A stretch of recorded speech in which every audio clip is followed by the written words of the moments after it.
yes, we were seeing more burnout in our industry. People were exhausted. We saw that there was a trial of a 4-day week happening in the UK, and we joined it. So 100% of the pay for 80% of the hours. We chose everybody in our business has Friday off.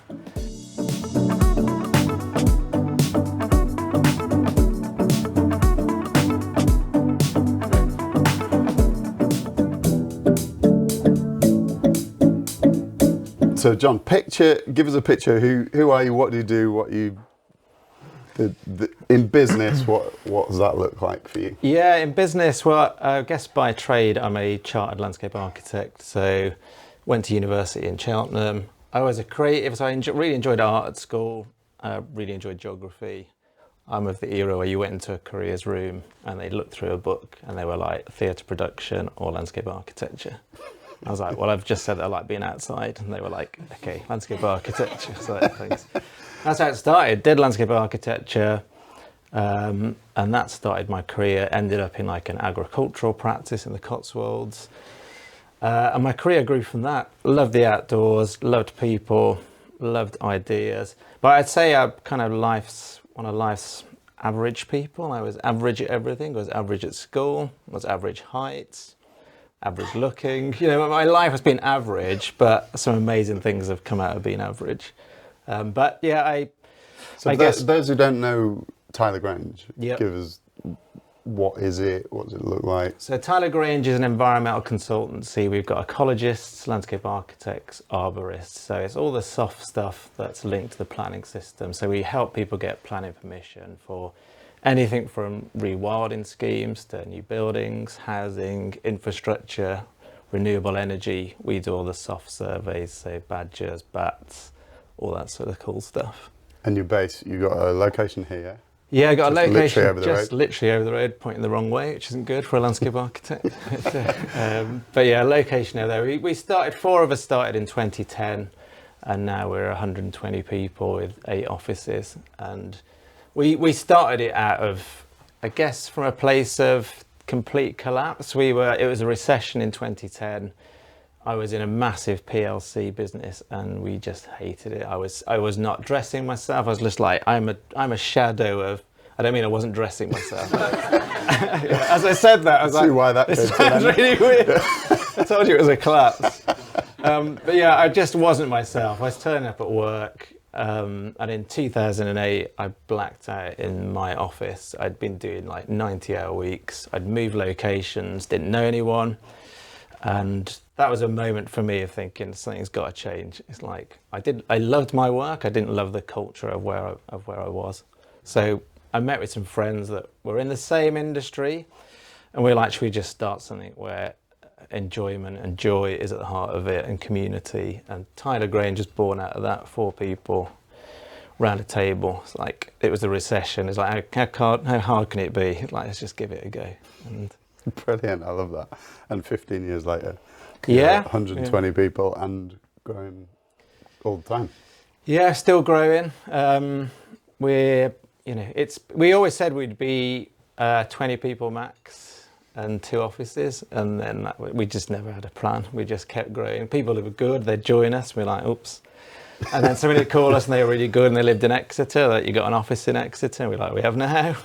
And we just grew organically. And it's worked for us. And now we're getting to the point where we've always done things differently as a business, and that's given us momentum. We've done things that have given us a story, which has given us free PR and marketing. As Julia at Taste PR will know, it's like without a story, it's very hard to put you out in the world. And we keep doing things that give us a story. And are you doing it for the story, or are you doing it because? No, I'm obsessed with change. I love change. I love new ideas. So as soon as I get into the comfort zone of the business is doing well, to me it's not doing well. I've got to think of the next thing which pivots it or challenges it. I hate following in our industry. I love I wouldn't say piss off the competition, but it's like you want to challenge the whole industry. So by doing things like 4-day week, I mean, I was getting calls off MDs from my competitors just being like, what are you doing? It's like, tell us about that, because people might not know. So 4-day week, 3 years ago, salaries were going up in our industry. There was not enough recruits, so we sat down and said we can't really afford to put salaries up. We've already tried that. But one thing we'd looked at in Scandinavia was people were working a 4-day week. We thought this is something, there's potential in this. We were seeing more burnout in our industry. People were exhausted, and also we were seeing mums come back, and they were incredibly efficient over 3 days. They were just like making the rest of the business look pretty shit. Actually, they were like looking after families, working really hard, and we were like, there's something in this. So we saw that there was a trial of a 4-day week happening in the UK, and we joined it. Did loads of comms with our team and clients and just launched it. So 100% of the pay for 80% of the hours. We chose everybody in our business has Friday off. And there were some 4-day week expectations with that. So, you've got to be visible in the business the other days. You've got to give back some of those Fridays to the community with volunteering. And you've still got to learn and help others learn in your business. And we launched it, and it just went, it amazed us, the success of it. I mean, 3 years in, we're still about 30% more productive on a 4-day week than we were a 5-day week. Wow. Absence through sick leave down 65%. We've got our own app that monitors happiness through the business, so we can see tiredness and happiness levels on a live basis, and all those metrics have improved. It's like, and we were like, if you look at how technology has changed our lives and our work. We've been doing a 5-day week for 100 years. Henry Ford bought in 5 days because he noticed the reduction in accidents in factories.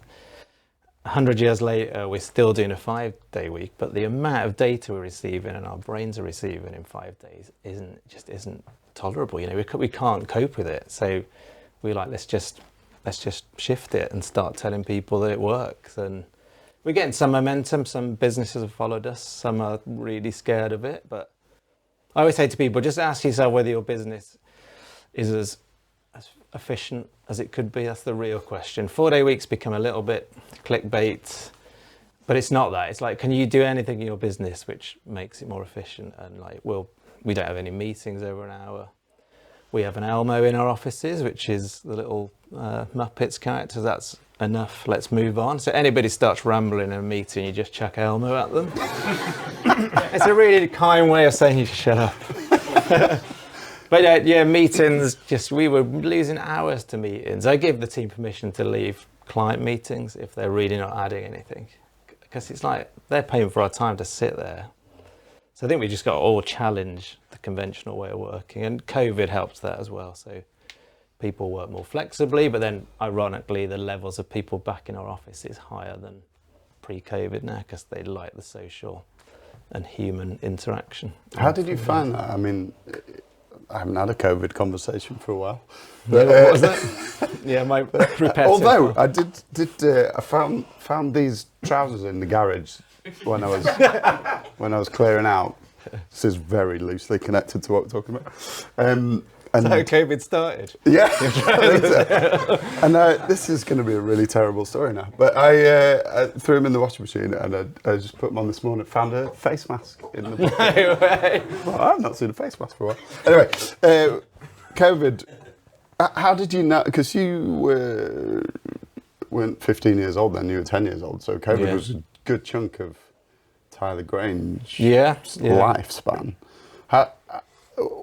How did that change? I mean, I know it changed things for everybody, but you seem to have a unique community and a way of building and looking at the world. So I'm interested to know how you navigated that and whether it ended up it sounds like it ended up as a positive. Yeah, it's a real positive.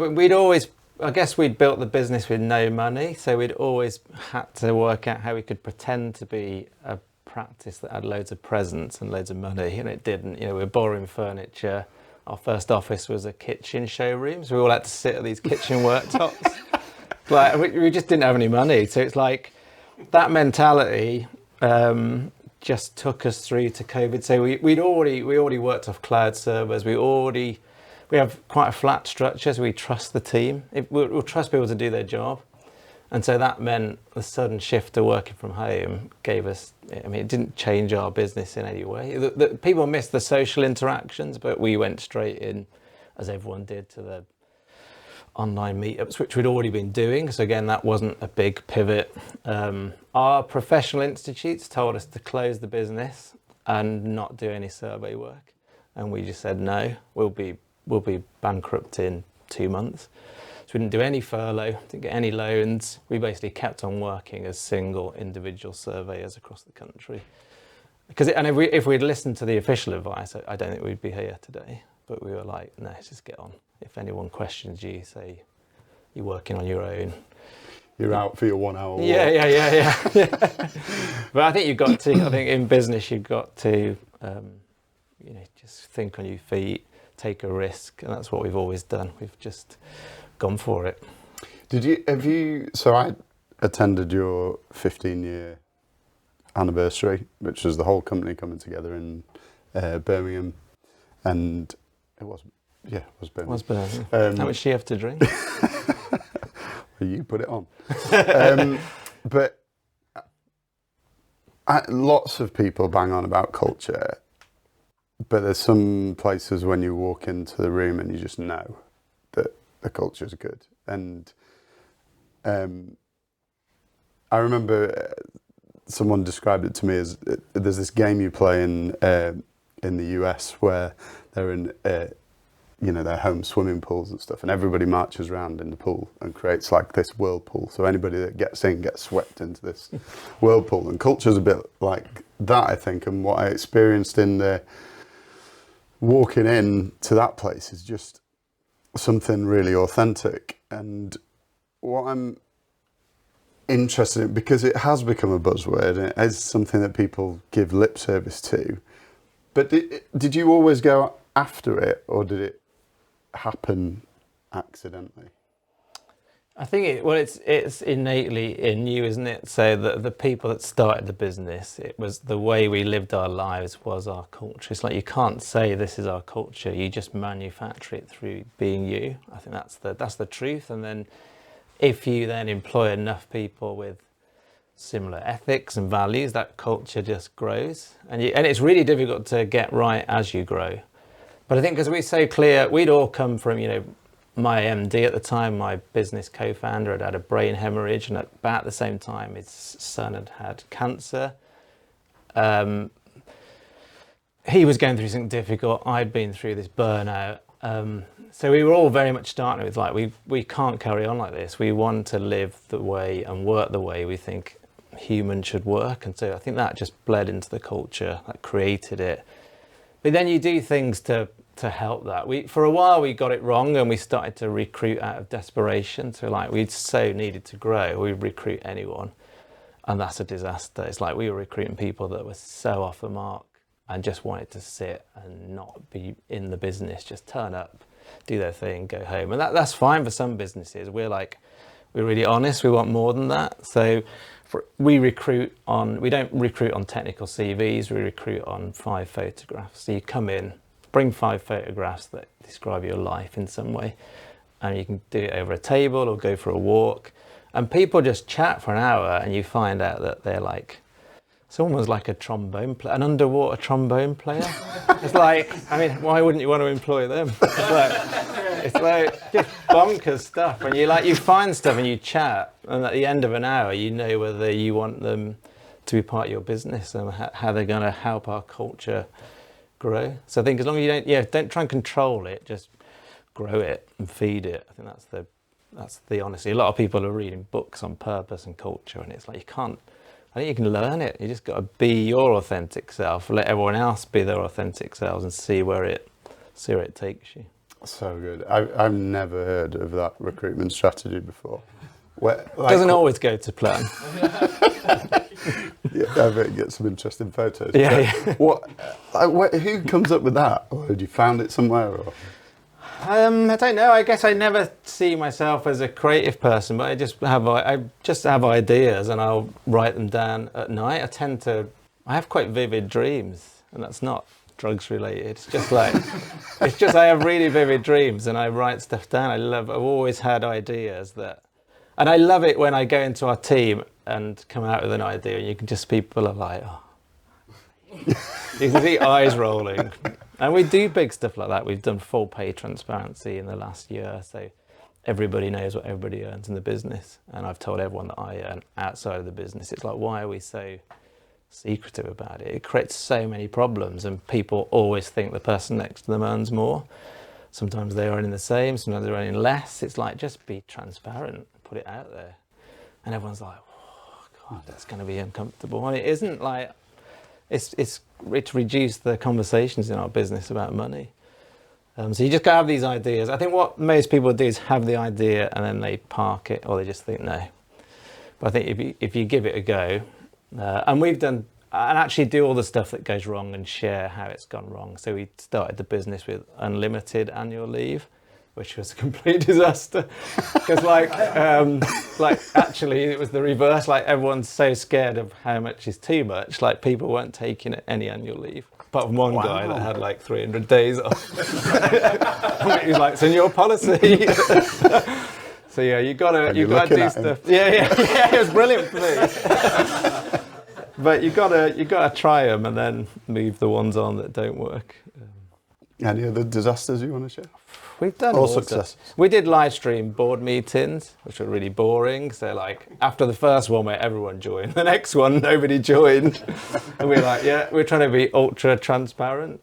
And we did say to people, they are really dull. We just sign a few things off, eat some biscuits, and yeah, that didn't work. But tried it. Brilliant. So I want to get on to this. Not John, but you'll see blazoned across the chest as the kindness forecast. I was at the launch of that, and you told us a little bit of a story of how that had come about even from early childhood. Do you want to just tell us a bit of that? Yeah. I guess first I'd say the Friday off gives everyone the ability to have side projects in the business, which I think is really healthy, to have something else where your mind can go towards the thing that you always say, oh, one day I'd love to do that, like publish a book. Or I think that's really important. And Fridays gave me the opportunity to bring the kindness forecast to life. So yeah, for me, the story is that I was born 6th of October 1975, which was 50 years ago, as of a couple of weeks. It's pretty scary. I was born 11 weeks prematurely with about 20% chance of survival. Basically, I had something called rhesus disease, where my mum's rhesus negative blood type was interacting with my rhesus positive blood type, and the antibodies start to attack the red blood cells, basically. So I had a blood transfusion inside the womb, which caused me to be born pretty early with a pretty slim chance of survival. The incubator technology in 1975 wasn't as good as it is today. But there was new kit in the hospital. And I went back to this. I knew I was lucky to be here. And I went back to the story and found that there was a consultant called Richard White who had just arrived in Edinburgh, having driven all the way from Birmingham for his family holiday. And then he got back in the car because he got paged, if you remember those. And he drove all the way back to Birmingham to operate the new incubator kit that I was going to be put into. And I was like, the more I looked into that, he wasn't on shift, he was on holiday, he'd left his family, he did that totally out of human to human kindness. And I have every sense that if he hadn't done that day, given the staffing in the hospital, I don't think I'd be here. So that was one moment that gave me this unfaltering knowledge that kindness is life-saving. It can be life-saving. And it's like, I want to do something with this. So my life's been surrounded by kindness and people that have done loads for me. I'm a bit obsessed with it. I've always been an over-thanker to the point where it gets awkward. You can thank someone too, but so I was like, I want to do something with it and see where it goes. So I created the kindness forecast and started experimenting a couple of years ago. And so that came about. What was your first experiment?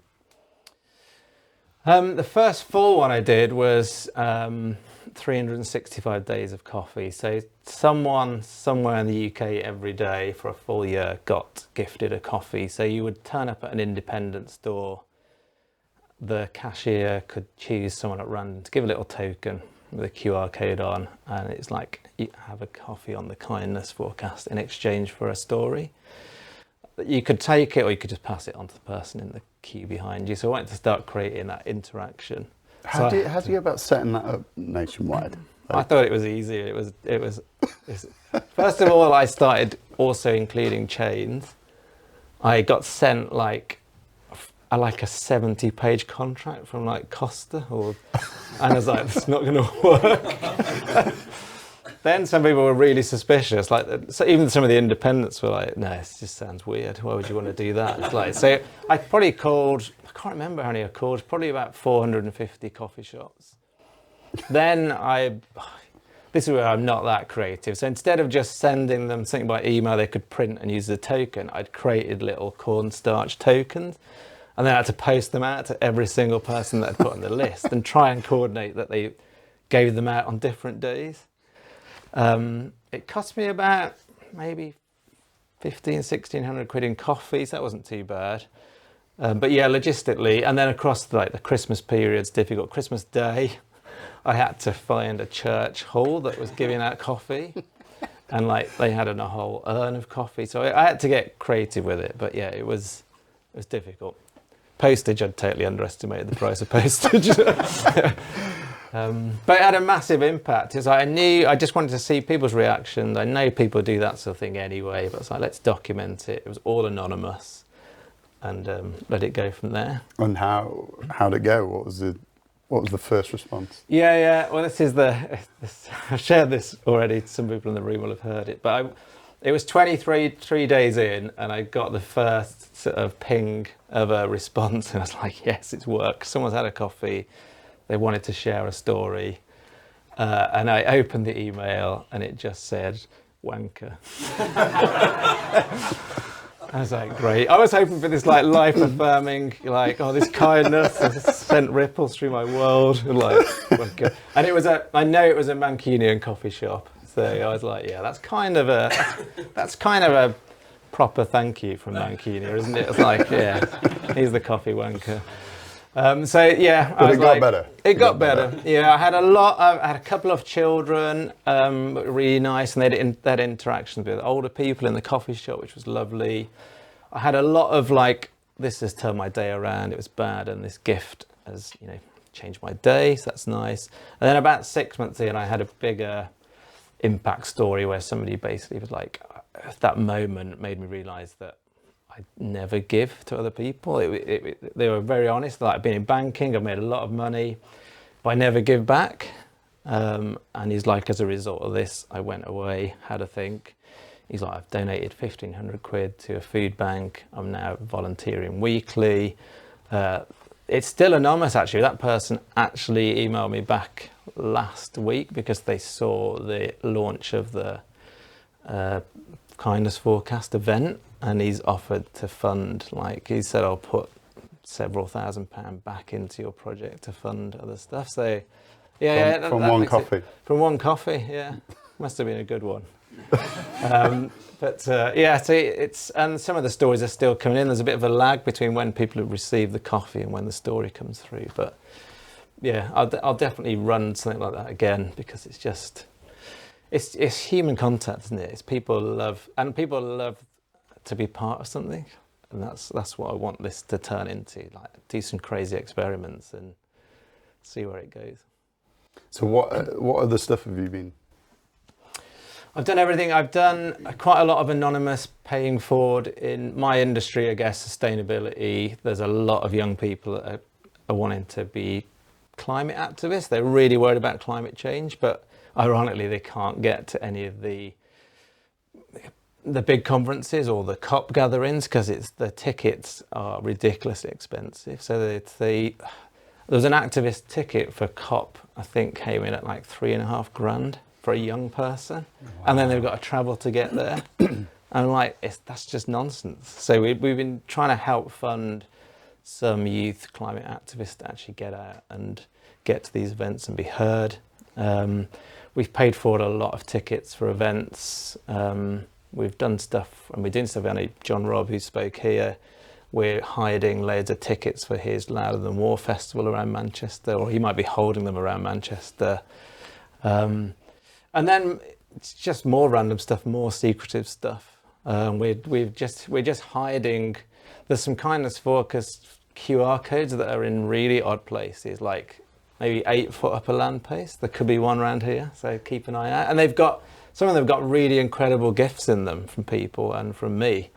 So if somebody finds that QR code eventually, they'll get an amazing story, and they'll be part of something that I can't even tell you about. It's so cool. And then our newsletter and the community we're building, everyone that They're all joins. going to be climbing. I was just saying, what are they doing up there? They're putting flags up or taking pictures. Yeah, I didn't want to get caught doing that. I have created kindness focused flags as an antidote to the Union Jacks. But yeah, you just got to keep trying stuff. I guess, see where it goes. So it brought you to launch this. Yeah. How can people get involved? What is it now, and what are your hopes for it? Yeah, I mean, I'm on socials. Not that I'm that good at it, but Tell us what they are. So it's at the Kindness Forecast on Instagram, Kindness Forecast on LinkedIn, and just www.kindnessforecast on website. You can get your friends out. So yeah, join the community. If you join the community, you'll get a kind act from me. So we're gonna for first 500 people that sign. I think we're on about 400 people. We're creating a kindness forest down in Cornwall. So people can come and help plant trees on the edge of a temperate rainforest in Cornwall, and we want you to grow. We're going to have these really cool hand-carved timber name tags of everyone that is part of this collective, so you can go back into the earth and help sustain the future of our temperate rainforests in the UK, which are dwindling. So just doing cool things like that, it creates another story. I want people to feel part of it, but I also want people just to experiment. One of the things I've been doing when people join the community is sending them, I'm trying to bring back the simple act of the thank you note again. So we've got a few here today that you can take away, but just send a thank you note to someone that you've not said thank you to. And it could be your partner, it could be your colleague, it could be the person that serves you a free coffee. Just say thanks, or genuinely ask them how they are and create a bit more of a conversation. I started to do that and noticed that people were starting to tell you a bit more about their life. They were getting beyond the I'm fine. So send a thank you note. I've done a slightly more counterintuitive one. So I've done these kindness enforcement notices, which look like parking tickets. So you can put them under people's windscreen wiper.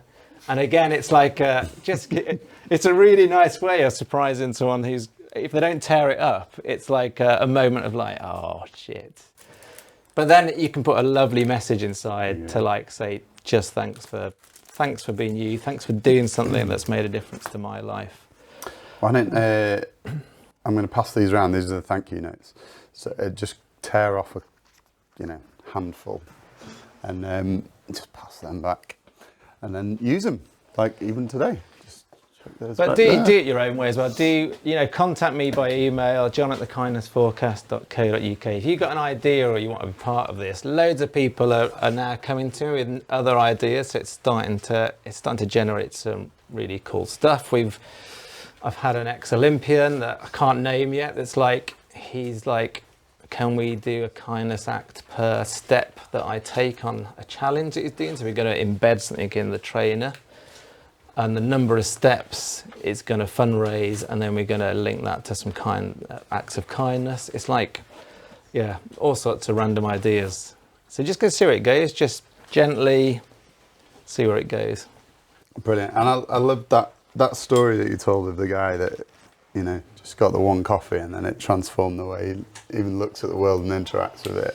Yeah, and there's some big stories for us in history. I guess one of the big, apart from obviously being premature and knowing that I'm lucky to be here, so wanting to make a difference, it was other stories. The one I'd said on the launch was another moment of being 13 and watching a TV programme called That's Life, which some people might remember. It's like a magazine-style light entertainment show. It had viewing figures 20 million. I mean, it was massive. And there was one story on that. So a chap called Nicholas Winton, who had basically saved the lives of about 700 Jewish refugee children. So he got them out of Czechoslovakia on the eve of World War II. And he'd done all the research and hard work himself. I think his day job, I think he was an accountant or something. He's like, but he heard about what was happening. He wanted to do something. And he worked tirelessly for like 2 years to get these children out of Czechoslovakia and get them to homes where they'd be safe during the war. And he did it completely off radar. Nobody knew about it for 50 years. He just did it out of the goodness of his heart. And then the BBC researchers found this story and brought him into the studio. And if you search Nicholas Winton, That's Life, there's a clip, and he's sitting in the audience and he thinks he's there for something else. And they introduce him and they start to tell this story about children that were rescued. And then they ask if anybody in the audience was there today as a result of being saved from persecution. All these people in the audience stand up around him. And it's like, it still makes me tingle actually. It's like these people were giving their life because of the kindness of that one individual who'd never been thanked by anyone. And it's an amazing thing to watch. And there's now a foundation in his name and they still do loads to help, and we still have a huge problem with refugees, as we know, and how they're treated, and their foundation still do loads of work to prevent persecution and to help people get jobs in the countries that they end up in. So, but that was another moment. I think look it up, that clip, because I mean I've probably seen it 20 times and bawled every time because it just is when he realizes these adults are surrounding him that were the kids that he saved but had no contact with 50 years previous is astonishing. I love what Jon's doing, and and I think it's a great reminder for us. I don't know if anybody else experiences this, but when when like you're looking at new cars or something like that. I know I was buying a Mini at one point, and suddenly every car on the road was a Mini. I was like, were they there? Do I have superpowers? What's going on? And then I bought a pickup truck, and suddenly every car on the road was a pickup truck. I'm like, either I am transforming the motorways with the power of my mind, or I'm just spotting this stuff. I think it's the latter. And I think this is the same thing, really. Like, the more you think about kindness, and the more we are exposed to it, and the more we kind of are curious about it and want to engage with it, the more opportunities you see for it. And so I would just encourage you all, like, I know it's a bit awkward with the notes, and but if it's not a note, then send a text. Or if it's, if you've not told your mum you love her recently, send her a text now. It's all that sort of stuff, and create the opportunity. So we're so reserved, aren't we? And we just sort of don't interact as much in person anyway as we used to. That I think this is like a movement. I don't know if that is necessarily what you're trying to create, but and man, like, look around and see the nonsense going on in the world and in politics and everything else, and you think, I don't know that there's many better antidotes to it than this kind of thing. And wherever that comes from for you, and it resonates with me because I have a faith background, and and it ties into lots of things that I already believe and want to see happen. But for you, it'll be other stuff, and that's fine. But I think it's such a, we could walk away from the room going, oh, that was a nice story, and isn't Jon cool? And, oh, Tyler Grange sounds fun, and whatever else. Or you can engage with it and actually multiply what's happening. Yeah. And I do think that has to be and like, we can wait for, Trump to have a revelation, or I just feel like we might be waiting a long time. He's the kindest guy in the world. Yeah, but or we can just like change our little bit and make it better. So, yeah, I mean, that sounds a bit soapboxy, We're doesn't it? born, we're born kind of. That's the thing. So you got to remember, you know, as babies, the science says we are innately kind, but like, particularly business has taught us that being unkind is you know, I can't watch The Apprentice. I mean, it's like that is the epitome of unkindness. It's people practically punching each other in the face to get more successful. It's like, how has that become the world in which we celebrate and say that's someone achieving in business? It's like nonsense. And the science is also telling us that, I know some of you might know Dr. David Hamilton. His books and research on kindness is like incredible. It's like it adds years to your life. It makes your heart healthier. Nicholas Winton lived till 106. I mean, that's kindness. It actually makes you live longer. It's like, so you look beyond just this is an act. It actually is better for your physical and mental state. I think that's what people have forgotten. Amazing. There's you'll notice on your stools and chairs, there's this flyer for this book. Just another thing. Well, Jon had a bit of spare time. Yeah. Do you want to tell us about this? Yeah, I guess I'd been involved with the Do Lectures and David Hyatt for a while, and been following them and going to some of their events. And so, as some of you might know, David's got an incredibly creative mind. And one evening I just got a message from him that said, would you join a club that required a fax machine, and that you'd have to pay £400 to answer counterintuitive questions for a year. And then at the bottom it said 99% of people would discard this email immediately. And I was like, I'm in straight away. And it was basically an experiment about embracing, I guess, kind of analog technology and commitment. So the commitment was you would get, you had to buy a fax machine, which was easier than I thought actually, because they're all over eBay for like 12 quid. What I didn't realise is like the paper and the ink was about 80 quid. I was like, so bought a fax machine, and basically we got a message saying there's 100 places, they've all been filled. Every Friday at 5 o'clock you will get sent a fax with a question, and you've got 48 hours to answer that question counterintuitively and send it back. All anonymously. We were given a number. We didn't know who we were communicating with. We didn't know any of the other Fax Club members. We just had to answer a question every week. And they ranged. I mean, they were so broad. Some of them were like activities. Some of them were sort of questions. You know, what was one of the questions like, have you ever noticed that a tiny piece of grit under a door makes it really difficult to open? And it'd then say like, what's that piece of grit in your life and how are you going to get rid of it? And you were given 48 hours and a 300 word limit to answer. And it gave me a real good habit. I used to, like my wife on a Friday night, she's like, what are you doing? It's like, so I've got to answer this. It's like, so some of them were actions. You had a very short time to action something random. There was a coffee one in that actually for me. You had to go to a local independent shop that you knew and loved and you knew were struggling, and you had to ask them for a 30% discount, which is so hard. Really, really hard. So things like that. So I obviously did that and then gifted a load of coffee back to them.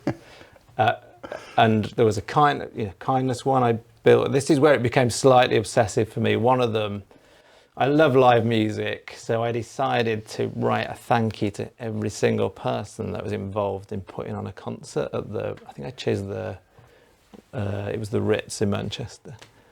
And it was 122 letters in the end, from the sound guy to the person working on the bar, to the people that sweat the floor at the end of the night, to the crew, the guy that was driving the tour bus. Some of these were all over the world as well. And that was one of the answers that went in there. How did you find them all? It was harder than doing the coffee thing, actually. But again, that was a great example of going to a gig and realising that 122 people have made it happen. Yeah. Not just the 4 people that were on stage singing and playing instruments. It was like, none of this will happen without the guy who opened the bolts on the door at the start of the day. It's like, So yeah, Brilliant. it's one of those things that I just got a Facts Club notification actually. It's I loved it because it was random, and it meant you got to commit to something. And I have a big thing on commitment. It's like if I say it to our team, if you say yes to something, do it. Don't, not just words, you got to action it. And this was a great example. And 32 of the 100 answered every question, and they've become the 32 authors. And again, we had no leadership. It's great. So David and the Do team all stepped aside because we finished the experiment and we all met up in a room in February in London. It was so weird walking to this venue thinking, the Impacts Club. I was behind. And you had no idea. No idea who anyone was. I was following this old lady with a shopper, and I was like, no way. She was going straight towards the venue. At the last minute, she turned off. I was like, oh. But it was like people were flying in from America, and somebody flew in from Indonesia. Wow. It's like this was all over the world, and that was the point of it. That day of meeting. Literally, there was an empty whiteboard, and they were like, what are you going to do next? And we were like, turn it into a book. And they were like, do it. We're not going to be involved, but do it. And so the 32 of us have just worked to assemble the answers. This is going to sound disparaging, but it's meant to be the highest form of compliment. This is like the perfect toilet book. I don't know if you have toilet books, but each question, it's just short, and then there's about 3 or 4 answers that they've highlighted, and they've really, some of them really just entertaining, some of them really thought provoking, some of them you want to answer yourself and think, honestly get it, it's brilliant. We do want to activate our kindness, so Jon has very kindly brought you all a Tony's Chocolonely bar. Isn't that nice? Please eat responsibly. Please eat responsibly. All right, we'll finish there, but can we just thank Jon?